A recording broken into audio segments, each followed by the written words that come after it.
Johnny Ringo is one of the most talked about names in Wild West history. But the biggest mystery is not how he lived, it is how he died. Officially, his death was ruled a suicide after his body was found in the Arizona mountains in 1882. But almost from the very beginning, people questioned that story. The scene looked strange, the timeline was unclear, and over the years, more details have made the case even harder to explain. In this video, we are going to look at who Johnny Ringo really was, what happened in his final days, and why new clues are making one of the Old West's most famous deaths look more mysterious than ever. Number 1. The reputation. Johnny Ringo usually enters the Tombstone story as if he were the ultimate Wild West outlaw, the quiet gunman everyone feared and nobody wanted to face. That is the popular image. The record is more complicated, and that is exactly what makes him interesting. Ringo absolutely moved in violent circles. He stood on the anti-Earp side, had a dangerous reputation, and was willing to challenge powerful men like Wyatt Earp and Doc Holliday without backing down. But modern historians have also pointed out that his legend grew far beyond the number of gunfights that can actually be documented. One historian even labeled him the gunfighter who never was, which says a lot about the gap between reputation and evidence. A lot of people still picture him through movies, especially through the idea that he was Doc Holliday's perfect rival. The problem is that some of the scenes people remember best are not historical. The famous Doc and Ringo showdown from Tombstone is Hollywood, not a confirmed event. Even more important, Ringo was not present at the OK Corral gunfight itself, even though later retellings often place him right in the center of it. So the real Johnny Ringo is not less interesting than the movie version. He is more interesting because he sits in that very Old West space where fear, politics, newspapers, and rumor worked together to create a bigger-than-life figure. Once that happens, every later mystery gets harder to untangle, and that is why his death still pulls people in so strongly. Number 2. The making. That oversized reputation did not come out of nowhere. John Peters Ringo was born in Indiana in 1850, and his family later moved to Missouri before heading west toward California. On the journey, his father died in a gun accident on the California Trail, leaving the family without its head while Johnny was still a teenager. Later writers have treated that moment almost like the key that explains everything about him, and it is easy to see why. In the 19th century West, losing a father early, moving constantly, and growing up around firearms and unstable frontier conditions could shape a young man fast. Still, there is a difference between context and myth. Ringo was later described as educated, literary, even the kind of outlaw who quoted Shakespeare and sounded more like a gloomy student than a cow country gunman. The stronger evidence does not really support the polished version of that image. The National Park Service notes that the old story about him being college-educated is doubtful. A more grounded reading is that he probably liked reading more than many frontier men around him, and later storytellers inflated that trait into a whole personality. That matters because Ringo keeps getting presented as a tragic intellectual outlaw. The documents point to something rougher and more believable, a moody, hard-drinking, unusually self-aware frontier man whose image was cleaned up and deepened by people writing after the fact. In other words, even before Tombstone, the myth machine had already started working on him. Number 3. Texas. By the end of the 1860s, Ringo had left California for Texas, and that is where the first hard-edged version of his story begins. By Christmas 1874, he was in Burnet, already drawing attention for firing a pistol in town. Then he got swept into the Mason County War, one of those brutal Texas feuds where cattle rustling, factional loyalty, and revenge killings all mixed together. After Moses Beard was killed, Ringo and another man rode to Jim Chaney's home and killed him in retaliation. From there, the cycle became pure frontier chaos. Ringo was arrested with Scott Cooley, moved through different jails, escaped with help from friends, was recaptured, and then spent much of 1876 and 1877 in custody while the case dragged on. In 1878, the prosecution collapsed and he walked free. That part alone would have been enough to stamp him as a dangerous man. What came next makes the Old West feel even stranger. After all that, Ringo was elected constable in Mason County. So in just a few years, he moved through several roles that modern people like to keep separate: killer, prisoner, fugitive, then lawman. On the frontier, those lines were often blurry. Power could come from fear, and legitimacy could come from local loyalty more than from a clean record. Ringo learned that early. He also learned something even more important for the rest of his life. A hard reputation could travel ahead of facts and sometimes protect a man better than facts ever could. By the time he left Texas, he had already become the kind of figure people talked about in a lowered voice. Number 4. Arizona. After Texas, Arizona is where the Ringo legend really starts to harden. By December 1879, he was in the territory, and he quickly added real incidents to the growing talk around his name. In Safford, he shot and wounded Lewis Hancock during a saloon quarrel. That episode mattered because it matched the image people were already building around him: hot temper, drink, and a willingness to reach for a gun fast. But Arizona also shows the same pattern that follows him everywhere else. He was often near violence, and later stories kept expanding his role beyond what the records clearly prove. In 1881, he was present when cattle rustler Dick Lloyd was killed at Camp Thomas. Yet the Texas State Historical Association says that, contrary to folklore, Ringo did not take part in the shooting. The same thing happens with the larger cowboy reputation around him. He became linked with the Cochise County Cowboys, the loose anti-Earp network of ranchers, rustlers, and hard cases around Tombstone. He clearly belonged in that orbit. But even there, later accusations got bigger than the surviving evidence. TSHA notes that Wyatt Earp accused Ringo of cattle theft in Arizona. Yet no contemporary evidence has been found showing Ringo was actually charged for that there. So the real picture is sharp enough without exaggeration. He was dangerous, connected, politically placed on the anti-Earp side, and comfortable around men who lived outside the law. He did not need every later rumor attached to his name to matter. His real importance comes from how close he stood to violence, power, and factional conflict in southeastern Arizona, just before Tombstone exploded. Number 5. The Feud. What pushed Ringo into permanent Old West fame was not one clean duel. It was the Tombstone feud as a whole. After the OK Corral fight in October 1881, Ringo emerged as one of the visible anti-Earp figures in the territory. He openly challenged Wyatt Earp, Doc Holliday, and others in January 1882, which helped lock his image into the public mind as the dark mirror to Holliday and the Earps.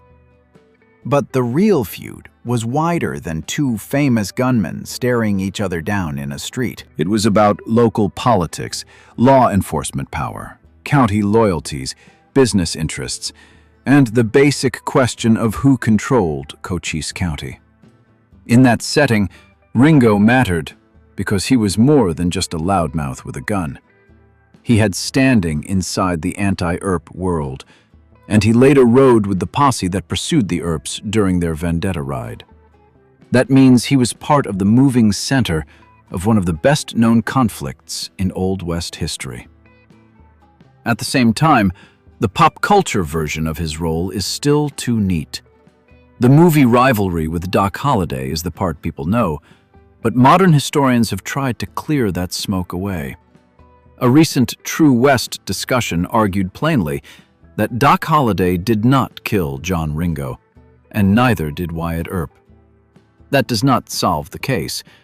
What it does is force the story back into its real shape. Ringo was not a movie villain waiting for a final showdown. He was a politically placed, heavily armed, openly hostile figure inside a real frontier war, and by 1882, he had enemies in several directions. That is a better setup for a mystery than any film script could invent. Number 6. The Last Ride. By the spring and summer of 1882, the tone around Ringo had shifted. The National Park Service says he was drinking more than usual and talking like a man who expected some kind of violent end. Local reports from the period also describe heavy drinking in Galeyville. Billy Breckenridge, who knew him, ran into him near South Pass in the Dragoons and found him carrying whiskey and in bad shape.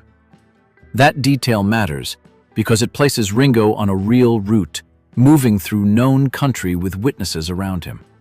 He had not simply disappeared into a blank patch of map. He was still traveling through ranch country, roads and places where people recognized him. The image that emerges is not of a man already lost, but of a man who was worn down, likely still drunk or badly hungover, stubborn, and continuing on anyway. That matters because later retellings often simplify the final days into one quick line. Ringo drank hard, wandered off, and ended his own life. The older record and the newer historical reading both suggest the last ride was messier than that. He was moving through populated terrain. People knew where he had been. People heard him talked about. And if his enemies wanted a chance at him, his path was not impossible to predict. So before anyone even gets to the death scene, the important thing to notice is that Ringo's final hours took place inside a real landscape with roads, ranches, and watchers. Not inside the empty desert fantasy that later storytelling tends to use. Number 7. The verdict. Ringo's body was found on July 14, 1882, near Turkey Creek. Contemporary accounts say he was found seated near an oak, with his rifle nearby and his revolver in his hand. The official ruling was suicide, and that verdict has remained the legal answer ever since. But what often gets missed is that the disagreement started immediately, not decades later. Some people who knew him had serious doubts about the ruling, while others said he had often spoken in dark, fearful ways and had threatened to take his own life. So, from the first newspaper cycle, the case was already split between two readings. Then, more odd details kept the questions alive. His horse was found later, about 2 miles away, still carrying the saddle and his coat, and some reports say his boots were on the saddle as well. That is one of those scene details that does not prove murder on its own, but it keeps the case from feeling tidy. Another thing to remember is that the first wave of reporting was not especially clean. Newspapers called him King of the Cowboys, but some of those same early accounts also got basic facts wrong, including his age and even his birthplace. In other words, the myth began growing inside a fog of half-right information almost immediately. The law had an answer fast, but the public got a story full of loose ends. That is why Ringo's death never settled properly in memory. Officially, the case closed in a hurry. Culturally, it opened on day one and stayed open. Number 8. The new clues. The biggest shift in the modern conversation comes from newer readings of the old scene, especially a 2024 HistoryNet analysis by Doug Hocking. The key point is not some new smoking gun, it is geography. Hocking argues that the popular version of the scene is wrong at the most basic level. Ringo was not found in some empty, waterless wilderness with no help around. According to that analysis, he was within about 20 yards of a traveled road right by Turkey Creek and only about a quarter mile from B.F. Smith's ranch. People at the ranch reportedly heard the fatal shot. The same piece also reminds readers that July in that part of Arizona meant monsoon weather and higher elevation conditions, not just the flat, burning desert picture people usually imagine. Then there is the condition of the scene itself. Reports say Ringo's feet were wrapped in strips of undershirt. One cartridge belt was upside down, and the setup around his sidearm looked odd. Those details suggest movement, interruption, or confusion.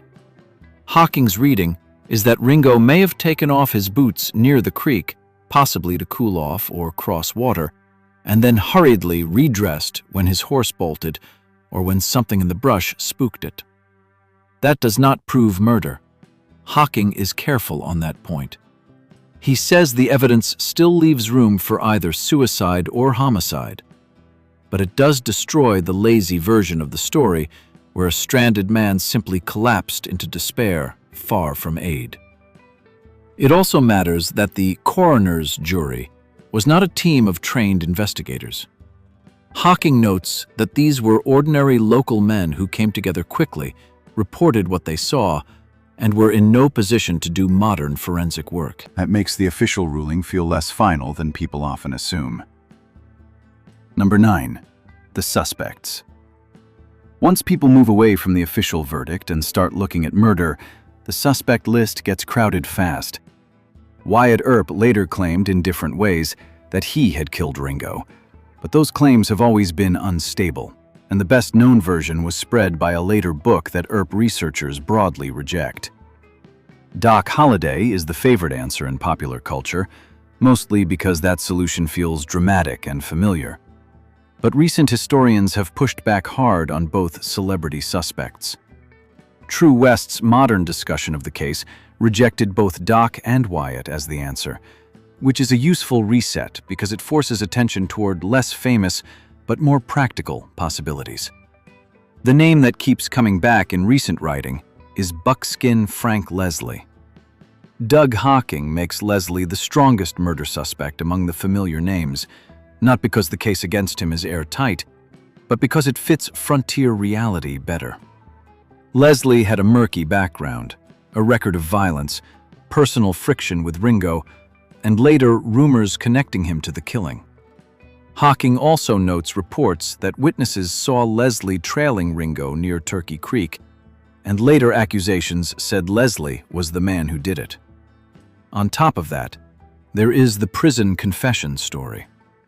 While serving time years later for killing his wife, Leslie supposedly told a guard he had killed Ringo. Even that is shaky.